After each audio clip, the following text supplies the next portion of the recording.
It's been a while since we took out the microscope, so this week I'm going to show you 3 amazing things that you and anyone else could see through any microscope. My name is Miguel Azorín, and I welcome you once again to Natural Portraits, the YouTube channel dedicated to nature and natural photography.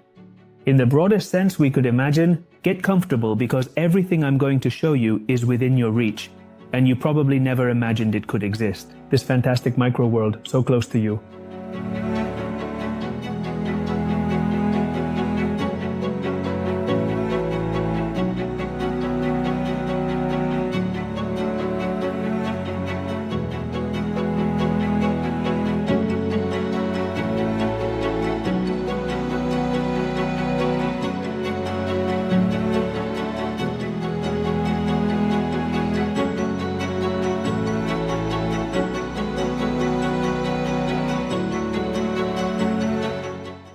Before we start, I'd like to tell you that everything I'm going to show you in this video, you could see for yourself, practically with any microscope on the market.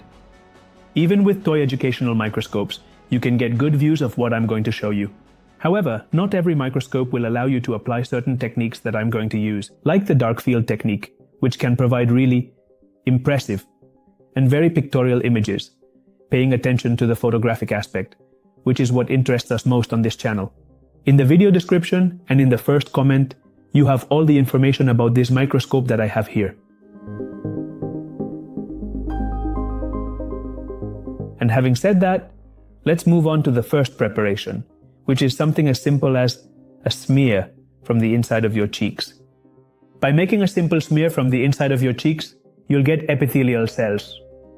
By diluting the smear with a drop of water, we will have the first sample prepared. Let's take a look.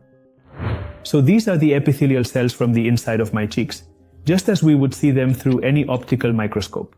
Direct light through the lens. We can clearly see the nucleus of each cell and its structure.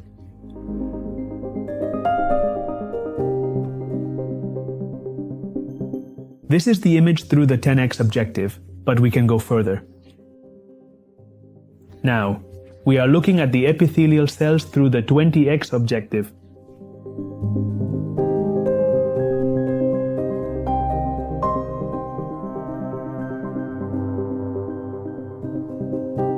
But, as I mentioned at the beginning of this video, one of the most powerful techniques in microphotography for the pictorial images it gives us is the dark field technique.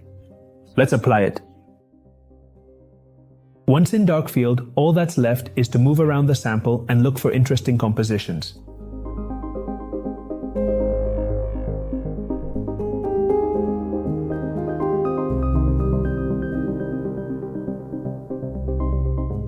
As you can see, microphotography is an incredibly spectacular yet abstract discipline.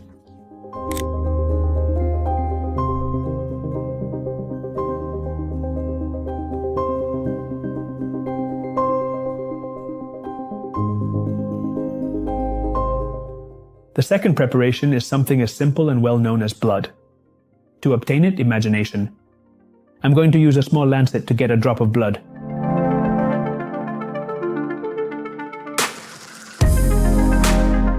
And with the sample prepared, we place it.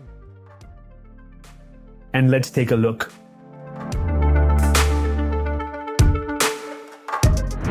Well, there are my red blood cells, viewed through the 20x objective. I'm going to adjust the settings to get a better image. And it's clear that these cells are much smaller than the ones we saw before. Let's zoom in a bit more. We're going to use the 40x objective.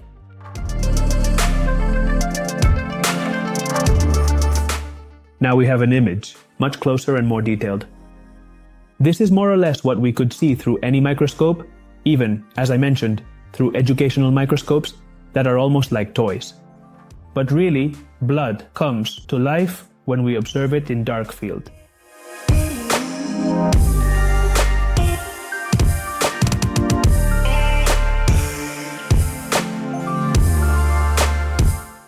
Well, there we have the blood, my red blood cells in dark field. The truth is that the image is incredible. And similarly, as we did with the epithelial cells from the mouth, it's a matter of starting to move around the sample, trying to find interesting compositions.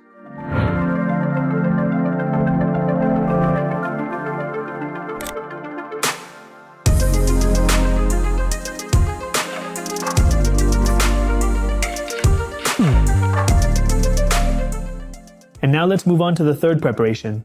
It's something that left me amazed when I saw it for the first time, because of how incredibly pictorial it looks in dark field. It's the epidermis of an onion.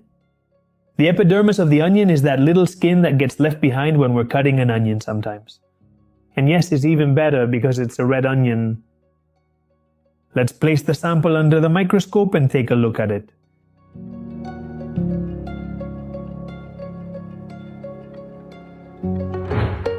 And there, we have the cells of the epidermis of an onion, viewed with a 10x objective. Actually, the cells of an onion are very large. They are plant cells that we can almost see with the naked eye. And look, in this structure, it's incredible. Something as simple as an onion can give us the opportunity to take photographs. Abstract, spectacular.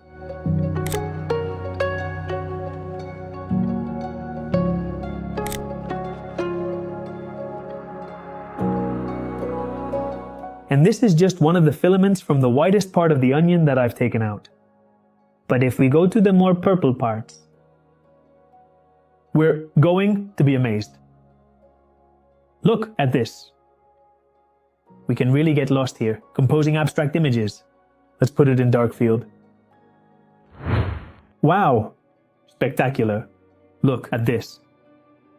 It's really almost like looking at an astrophotograph.